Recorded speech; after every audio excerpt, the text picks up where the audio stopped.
And welcome back to The Factor Uncensored. As we mentioned last night, the controversial community of passport bros continues to grow around the country. There's a private Facebook group with more than 10,000 members. Now, the group is known for a bit more than just traveling. Some guys make it their mission to fly around the world, meet more submissive women, and have sex. They are facing a lot of criticism, too. Now, that's from those who critique them. My next guest, Auston Holleman, said he had to end a trip in Brazil early after he was accused of being one of those guys who said Brazilian women are easy to get. We talked to him today. Auston, what kind of damn trouble did you get yourself into with these Brazilian women? Well, actually, I wasn't trying to start any trouble. I actually thought I was doing a lot of promoting. But apparently some things were lost. Some things were purposely lost in translation on purpose. And that it's led to death threats, and I was already on my way to Thailand anyway. I was going to be in Sao Paulo for about a week. But based off the way how things were going, I just said, you know what, I probably ought to head out 3 or 4 days earlier. So I'm over here now. So I saw a part of your video where you said, and you clarified, you said some Brazilian women are easy. It depends on who you are, how you approach them, not as a robot, but as an individual. And when they heard that, they just went bonkers over those comments when you said that Brazilian women are easy. Some Brazilian women are easy to get. So why did you say that? Is that reality for you when you're there? Is it easier for you to get Brazilian women than, say, American women? Yes, the culture is completely different there. So women are a lot more responsive. It's a lot more reasonable dealing with women, if you ask me. There's games everywhere, but there is such a minimal level in Brazil, it's almost unnoticeable. But the reason I said easier, and the thing is, the reason a lot of those Brazilians are in like an outrage is because number one, they're going off, they're just running. It's just like January 6th, right? Trump says do this, everybody runs and does it. That's the same thing they're doing right now.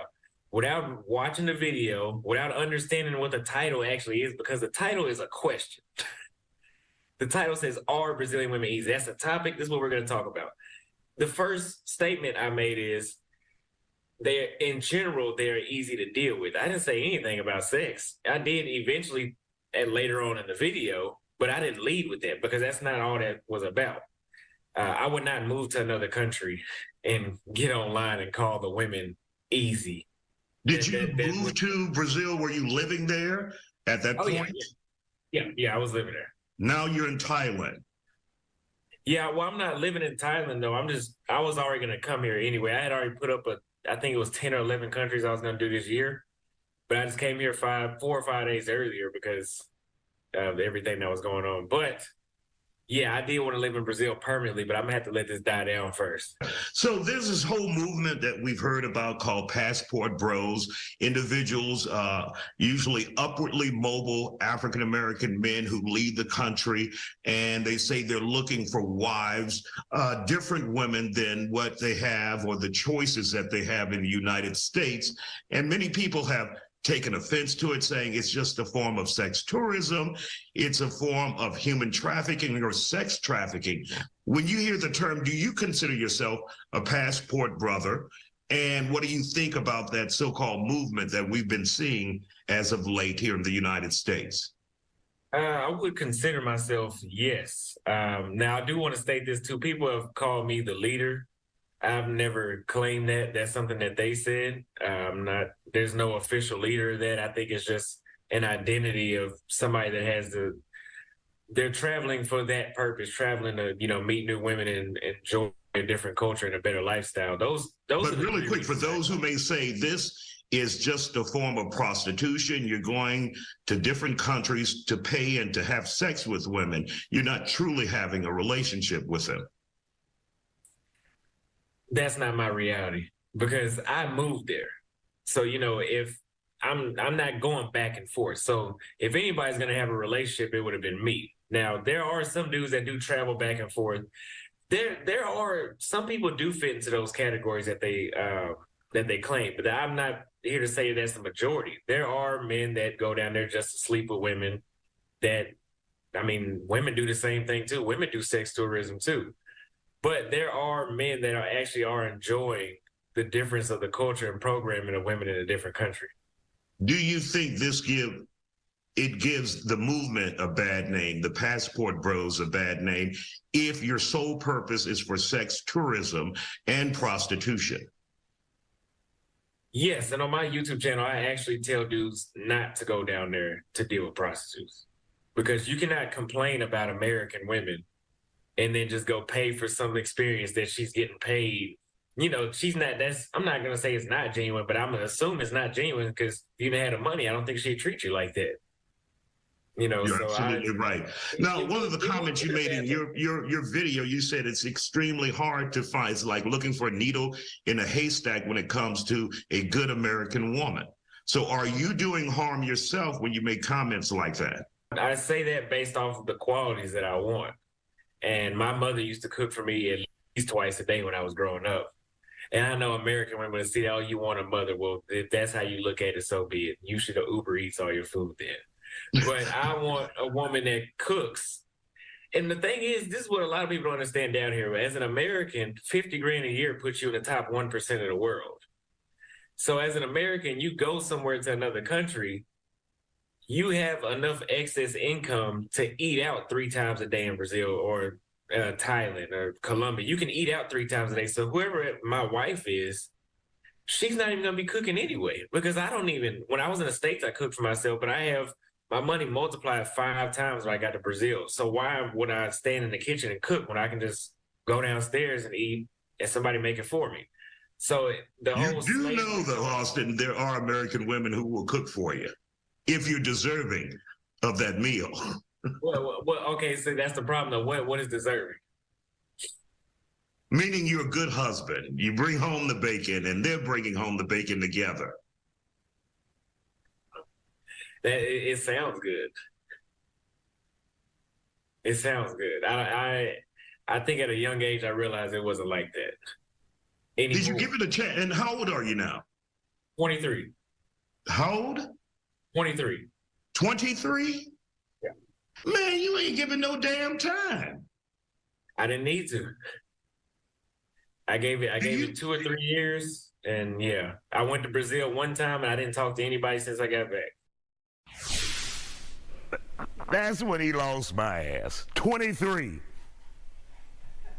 23. We'll talk about it more, and we'll continue with our conversation with Auston next. And welcome back to The Factor Uncensored. We're continuing with part 2 that we began yesterday with the ladies. Don't believe we have left the ladies out. We talked to them yesterday, so look on the website to get their opinion on Passport Bros. But we continue our conversation about the Passport Bros. Auston Holleman says there's a lot of misconceptions about the movement. He tells me his time overseas is not just about chasing that ass. And Auston, once again, for those American women, especially Black American women who may be upset with you and the whole Passport Bros movement, how would you describe, would you say all women in America, some women, and are not a good fit for you, not a good choice for you? Specifically, why? Well, to sum it up, it's not worth using the mental capacity to find. They're out there in the United States. They're out there. Somebody already got them. They're not in abundance. And overseas, they're in abundance, especially in Brazil. But a problem with U.S. women, number one is, we've talked about this a lot, masculinity. Okay. I'm not going to get too deep into this one, but just one thing, I don't like it when women call me bro. I've never been called bro overseas. Even from the women that do speak English, they don't call me bro. Bro is something my homeboys call me. Okay, that's a turnoff for a woman to call me a bro. Women overseas tend to have a lot more substance, when they speak. I don't know, maybe it is because we're from different cultures, there's more to talk about. But at the same time, I have ran into a small minority of women in other countries that didn't have a lot to talk about, even though we were from different cultures. But in the United States, I have ran into a lot of women that did not have a lot of substance. Man, I don't know how I forgot these points because I repeated them for 6 months straight past year. But I don't know. It's just overall, all aspects that you'd be looking for out of somebody, I found a better chance of finding it overseas. What are your thoughts on coming back or moving back to America? I think moving is out of the question. Coming back to visit, yes, but it'll be another year or so. It'll be, but moving is out of the question. Once you move overseas, it's not just about women too. That's a lot of people don't understand that about the whole movement. Yes, women drove me to go to Brazil because I wanted to meet. I thought I was crazy while I was in the States because I thought something was wrong with me with the results I was getting. I was like, I know I put in enough work on myself to have some better results to at least be satisfied or be visually satisfied with what I'm looking at and what I'm hearing, the people I'm dealing with. But whenever you get down there and you experience how much you can be yourself outside of the country, and then the financial benefits, just the energy outside of the United States is a lot better. And so do you maintain a U.S. job that's based in another country? How do you maintain that income? Well, right now I have several streams. So I'm, number one, I get a lot of donations, and thanks to the lady that has put me on this platform today. I'm not talking about the lady you work with. I'm talking about the lady that's trying to slander my name right now. She's been giving me a lot of donations as well. I appreciate her negativity. And I'm also a content creator, so I do consultations as well. YouTube, I do Facebook. So I diversify based off my publicity. Got it. And so what are you going to do now about these people in Brazil, those women who are now, or some of those women who are now angry with you, cause you to leave early, cause you to leave that country early? There's a lot of other countries in the world that speak Portuguese. Not a lot, but it's not just Brazil. So if it is ruined for me permanently, I mean, I would hate it, but it is what it is. Second, when this is all said and done, like I said, I need an apology to clear up my name for all the people that decide to not even watch the video and come to my comments and talk to me in a very negative, crazy way. There's going to need to be an apology. And from all the news platforms in Brazil that promoted me as this sex trafficker, sex tour. I don't even have a car. How am I going to traffic anybody? I mean, I know you don't have to have a car, but I mean, I don't even have... I don't have any money. Sex traffickers are rich. Last time I checked, I don't even have any money.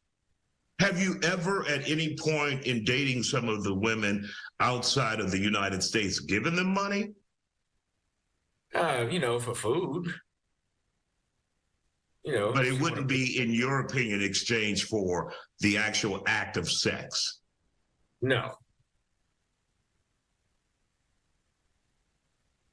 And really quick, I guess this is my last point, because we heard this from some other women. They say many of the passport bros, and this is just what they're saying, that you take advantage of women in some instances in third world countries who are very poor, and you are there spending money on them, whether you consider it paying for sex or not.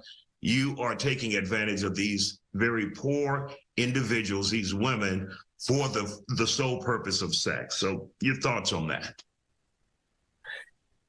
There may be some men out there that are doing that.